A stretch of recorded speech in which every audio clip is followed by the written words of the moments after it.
Welcome to Hari tax. நம்ம இன்னைக்கு பார்க்க போகிறது என்ன அப்படின்னு பார்த்தீங்கன்னா, சக்ஸஸ்ஃபுல் பீப்புள் வந்து அவங்களோட ஃபுல் பொட்டன்ஷியல் எப்படி ரீச் பண்ணுறாங்க அப்படிங்கிறத பற்றி பார்க்கறதுக்கு முன்னாடி, எல்லா சக்ஸஸ்ஃபுல் பீப்புள்கிட்டையும் ஒரு சூப்பரான மார்னிங் ரொட்டீன் இருக்கும். ஸோ அந்த மார்னிங் ரொட்டீன் வந்து எப்போவுமே ரொம்ப முக்கியமானது.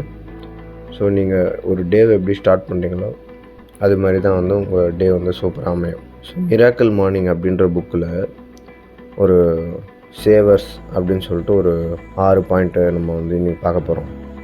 உங்களோட ஃபஸ்ட்டு 1 hour ஆஃப் மார்னிங்கை வந்து எப்படி அமைக்கணும் அப்படின்றத பார்க்கலாம்.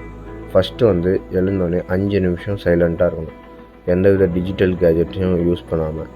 செகண்ட் ஒன் அஃபர்மேஷன் கேட்கணும் 5 மினிட்ஸ்க்கு.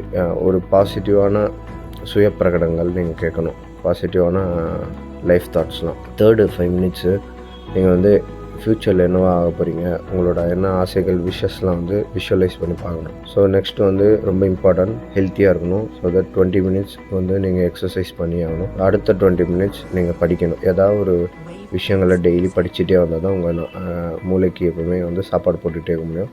மூளை எப்போவுமே வந்து நாலேஜபிளாக வச்சுக்கணும், அப்போ தான் வந்து ரொம்ப யூஸ்ஃபுல்லாக இருக்கும். ஸோ நெக்ஸ்ட்டு 5 மினிட்ஸ் வந்து ஸ்க்ரைபிங் பண்ணணும். ஸ்க்ரைபிங்னு ஒன்றும் இல்லை, கிறுக்கிறது. உங்களுக்கு என்ன தோணுதோ நீங்கள் வந்து எழுதணும் ஒரு நோட்டில்.